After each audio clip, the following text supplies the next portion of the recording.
Hello guys, let us start our review with a compound interest problem.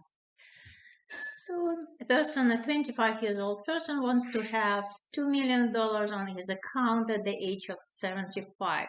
So the time of the compounding will be 75 minus 25, 50 years. 2 millions is the amount on the account as a result of the compounding after 50 years. It is A in our formula, 2 and 6 zeros. What amount should be set aside in the investment paying 1.75%? So this is the annual interest rate, 1.75%, or in decimal form, we move decimal point 2 places to the left, 0.0175. Compounding is done quarterly. It means M is 4. We have 4 quarters in a year. So, and we will use compound interest formula. A equals P times 1 plus R over M raised to the power M times T. Now we can substitute all our values. 2 millions for A. P is an unknown. Then 1 plus 0.175 over 4 and raised to the power of 4 times 50. So 0.0175 divided by 4 is 0.004375. So in this case, we are lucky we have exact number. If you have some 333 or 666, keep more digits. So plus 1, and we must raise this number to the power 4 times 50, 200. So it is 2.3943014111. I will take all digits that my calculator shows. If you use some complicated calculator that you can enter the whole formula into it, it also works. For shown work, you must show this formula and all the substitution you made. So you don't need to write every step, but if you use a normal standard calculator, then for these intermediate steps, take as many digits as you can. So it must be equal to 2 millions. To find P, we must divide by this long number on the left and on the right, and we'll get P equals 2 millions divided by 2.39430, and it will be approximately 835,316.72 cents. So on the exam you will have 3 windows for such an answer. Blank place where you should input these numbers for thousand, for dollars, and for cents. Let us take the next problem. Use an unpaid balance method to find finance charge on a credit card account. So unpaid balance method, we first find the balance as a sum of previous month. Previous month balance is 405. Then we must add interest or finance charge on the previous month balance. So 405 times R, 25%, and decimal form will be 0.25 divided by 12. So this is the finance charge of previous month. which is balance times R times T. R is 0.25, T is 1/12. We always use T in years. 1 month is 1/12 of a year. So then the other transactions, we made a payment. It means we reduced our debt to the bank. We subtract 180. Then we charge the account. We add 120. Then we made a return. So our debt is less now. We subtract 40. And then we charge 30. So plus 30. This is the balance at the end of the month. So it must include this finance charge for the previous month and all the transactions. So this balance is $343, and well, let us take more digits just in case. 4375000. And now let us find the final charge. Usually we don't need so many digits in such a problem, but just in case, to be sure that we get all the cents correct, you can take more digits here. So, and we use the same formula, balance times R times T, balance at the end of the month, 343.4375 times R, 0.25 divided by 12. 1/12 is T, is the time. And it is 7.1549, or now we round our answer, approximately $7.15, $7.15. Let us use the unpaid balance, average daily method to find finance charge in the same situation. So we have the same transactions and same starting balance and the same interest rate, 25%, but we will use average daily method.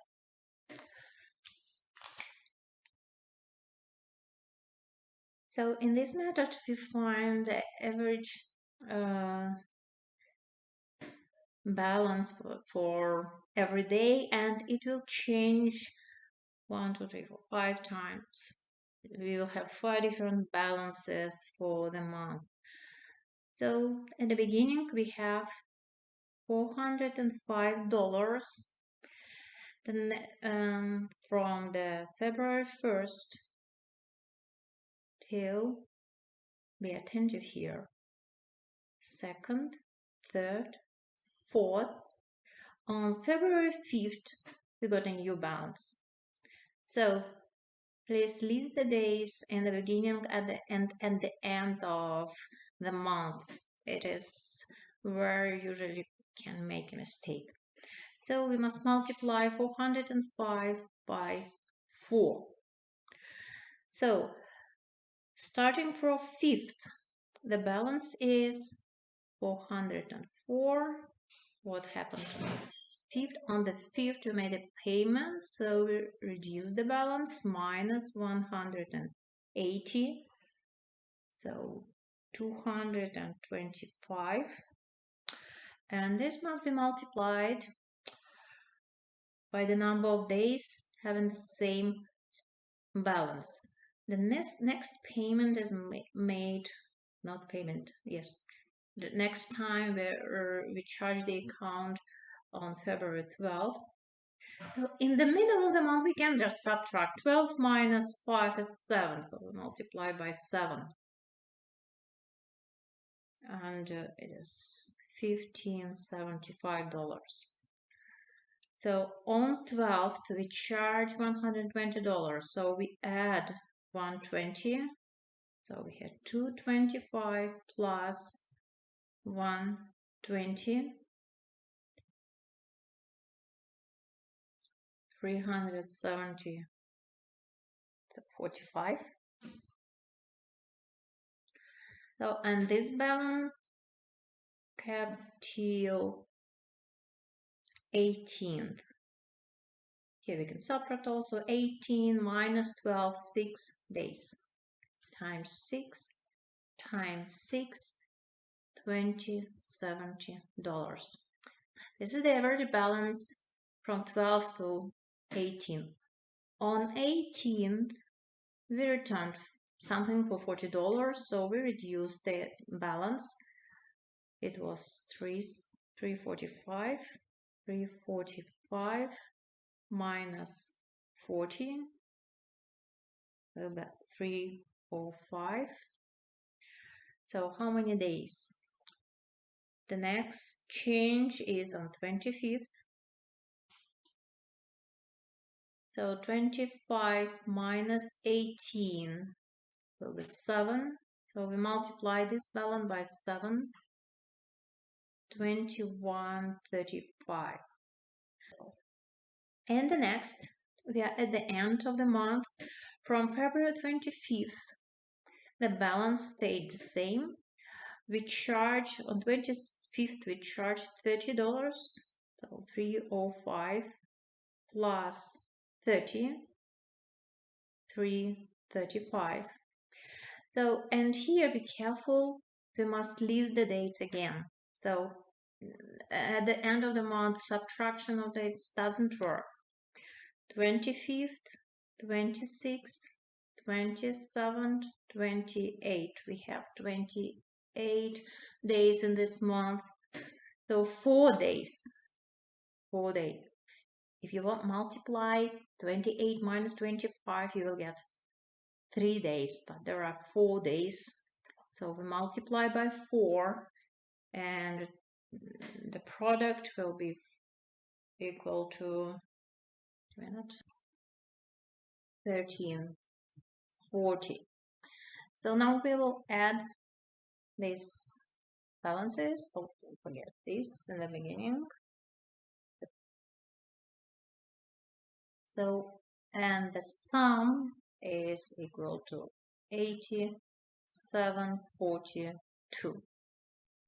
If you divide it by the number of the days, 28, you will get, so this is the average daily balance for this month, $312.21.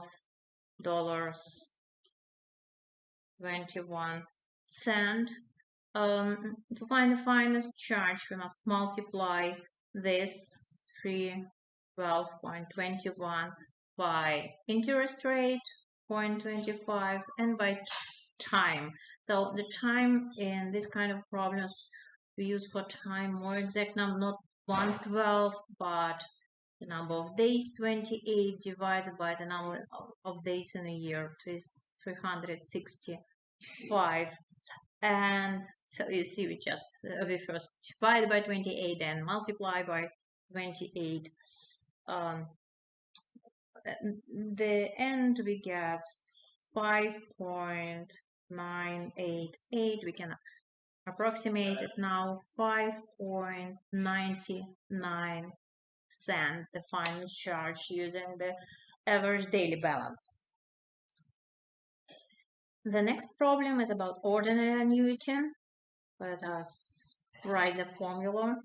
A equals regular payment R, uppercase R, 1 plus R over M raised to the power M times T minus 1 divided by R over M. So we want to save for down payment, and we can afford a monthly payment. So R is given, it's $400. The annuity has an annual interest rate, lowercase r, 3.75%, or in decimal form, 0.0375. And the value of the annuity in 8 years, T is 8. We want to find A. So let us find R over M. So let us just substitute all the numbers that are given. So 400 is multiplied by fraction 1 plus 0.0375 divided by 12 in the ordinary annuity. We have monthly compounded and mostly 12 raised to the power 12 times t times 8 minus 1 divided by r over m 0.0375 divided by the same 12. Now let us substitute, let us take a calculator and find these values. So first let us find r over m, and it is 0.003125. Again, we have here an exact number, so we don't have to round. So if you have a number like, reading homework 11333, if you take only 4 digits here, in your final answer, we will have only first four digits correct, and the fifth can be wrong. So now we are lucky we have exact number here. In the numerator, we have 1 plus this, so 1.003125 raised to the power 12 times 8. 96 minus 1 divided by 0.003125. So if you multiply by 400, or 400 times 111.7528, I still take more digits. So 3 plus 4, 7 digits, so it must be a little bit more than that. And we get 44,701.123, and now we can round and remove the last digit. So it is better to take here another 2 digits, 0 and 8. And this must make this work for me, and shows me the final answer rounding at the very end. So if you work step by step, then just take all the digits that your calculator shows to you. The amount of money we will get on our account after 8 years. So let us take the next problem. Oops, wait a minute. So a family bought a new house for $220,000. They decided to pay down payment $50,000 and finance the rest for 20 years at the interest rate of 12%. So what is their monthly payment for the loan? So first let us find what amount of money they have to finance. So they have 220,000. We subtract 50,000 down payment, and it is 170,000. So these tables give the monthly payment for 1,000. They have 170,000. So their regular monthly payment can be found by multiplying 170 by the number from the table. Now we have to choose the number using the number of years and the percentage. So they have 12%, so we take the down row, and they finance for 20 years. So this column is row 11.1, $11.01 for 1,000. Since they have 170,000, then multiply this by 11.01, and we get their monthly 1,871.7. This amount they must pay every month. Uh, let us look what they will pay after 20 years. If you multiply this by 20 years and by 12 months, since they pay every month, you will get 449,000 they will pay instead of 170. So they have taken 170 loan and they will have 450. Let us consider the situation that they have found another bank with 8% interest rate for the same 20 years. It means that we'll look at the fourth row in the column. 20 years means we take 8.36 as you had in your homework, but we multiply by the same 170 times 8.36. The monthly payment will be $1,421.2, and after 20 years, so multiplied by 20 and by 12, they will pay to the bank $341,088 in 340 instead of 170. Okay. The next problem, Hamilton apportionment method. Organization has 3 departments, A, B, and C. Apportion 12 representative seats to these 3 departments. So assign the seats using the Hamilton apportionment method. So first we need to find the total number of employees. We add 2082 plus 3144 plus 975.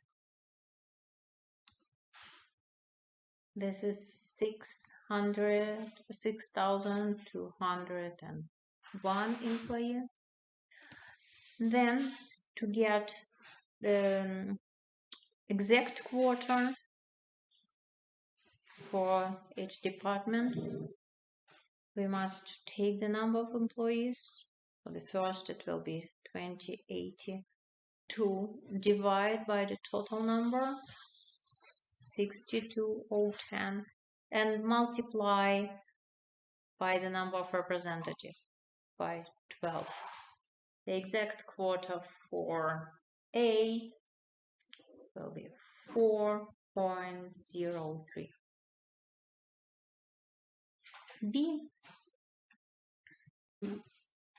3144 we divide by 6201 and multiply by 12, and we get 6.08. And for C,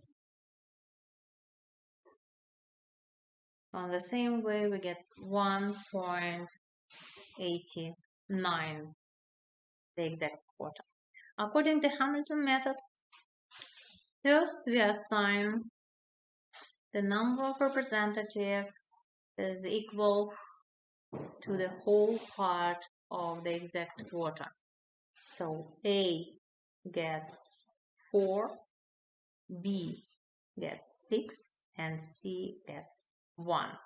Let us add these 3 numbers. 4 plus 6 plus 1 is 11. So we must assign 12 representatives, so there is 1 extra.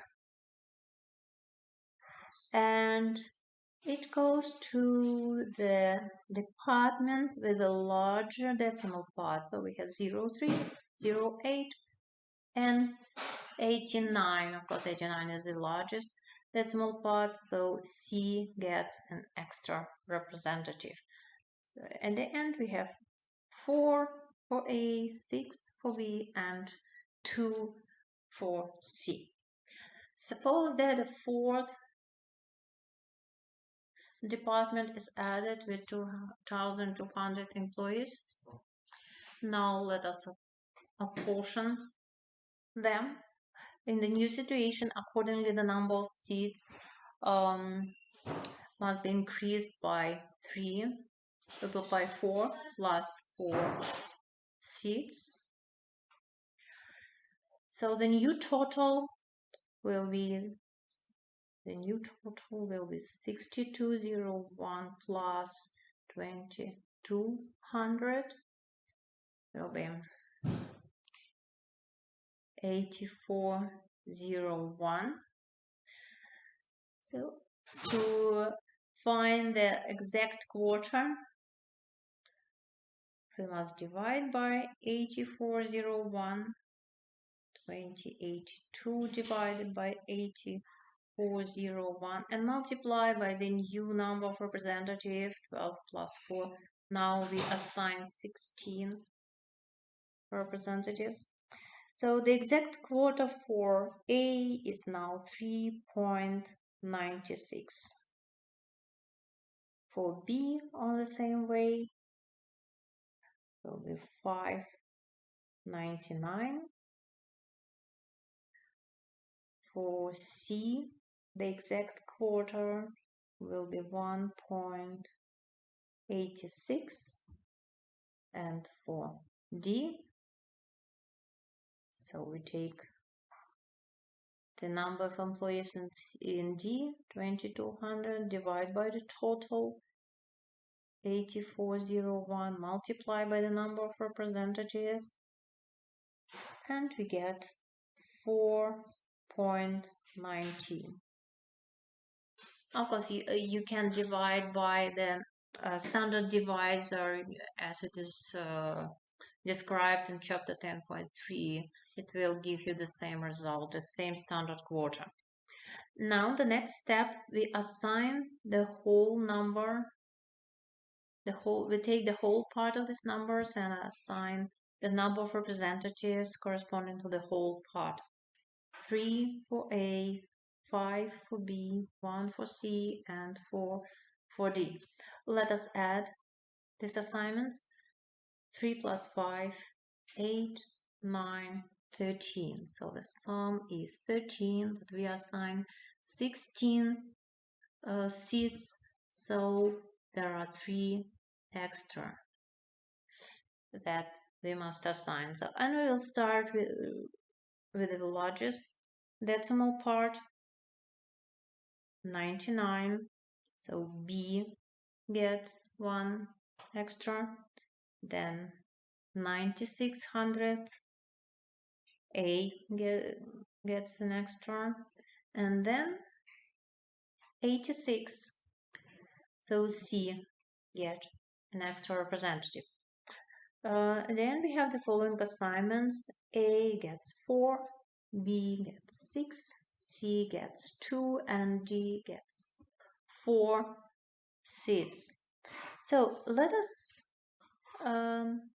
see whether the Alabama paradox occur. By Alabama paradox, sometimes it happens that the group with the lower number of members, like C, can lose a representative when the new group will add it to the system. So in our case, in this situation, C gets the same 2 representatives. So A is 4 and 4, 6 and 6, 2 and 2. It means that the Alabama paradox does not occur.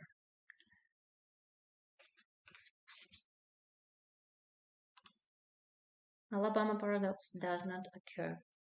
It can happen then C could lose this one representative. So, for example, if the decimal part of D would be greater or some other distribution, and the extra goes to another department, sometimes we have Alabama paradox in this kind of problem. Let us use Huntington-Hill method for the same system. We have 3 departments, A, B, and C. And we have a table of Huntington-Hill numbers already given for you.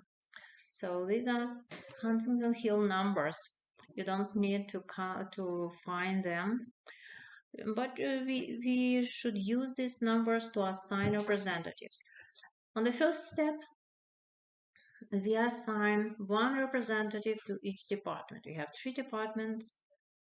One representative goes to A, one to B, and one to C. So we want to assign 12 seats.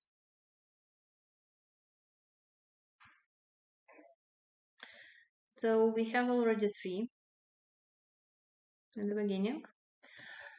To assign the rest, we will look on the table. The next seat goes to the department with the largest Huntington Hill numbers. In the first line, we have 2.17, 4.80, 94, and 0.47. So the largest is 4.94, the Huntington Hill number for B. So the next representative goes to B, and we cross out this number from the table. Then we look on the opposite numbers in every column. 2.17, 1.65, and 0.47. So the largest number is 2.17. It is the Huntington Hill number of A. The next goes to A. And we cross out this number from the table. The next is, so we compare again the opposite numbers in each column, 0.72, 1.65, so, and it is apparently the largest one, 1.65. The next representative goes to B, and we cross out this number. Then 0.72, 0.84, 82 is greater, so the next goes to B again. And then 72.49, so the next is 0.72, goes to A. Then we have 49, the next goes to B. And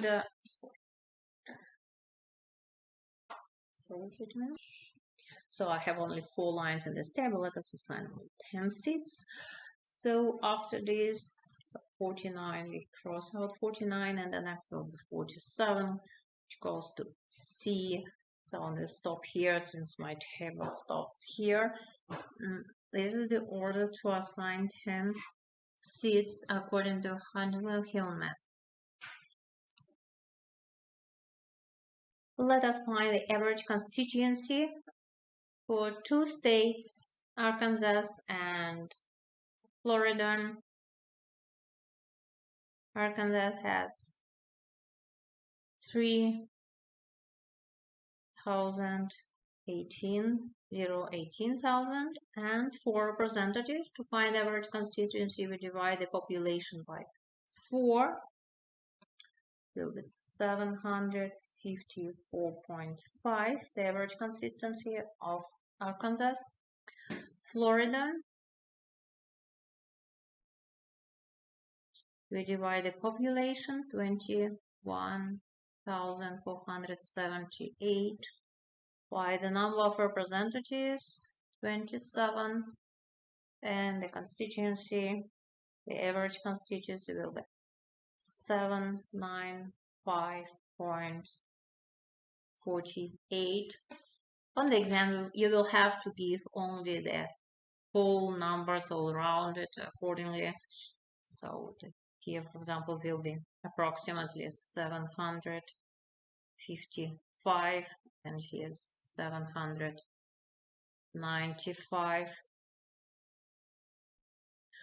So which state is more poorly represented? The average constituency gives the number of people who are represented by 1 representative. So in Florida, 795 persons are represented by 1. In Arkansas, 755.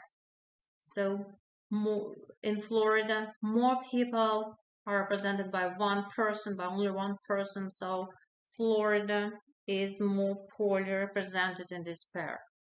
What is the absolute unfairness of the apportionment? It's just the difference. 795 minus 755, 40 is the absolute unfairness in the apportionment, and relative unfairness, we take this difference and divide by the lower constituency, 755, approximately 0.054.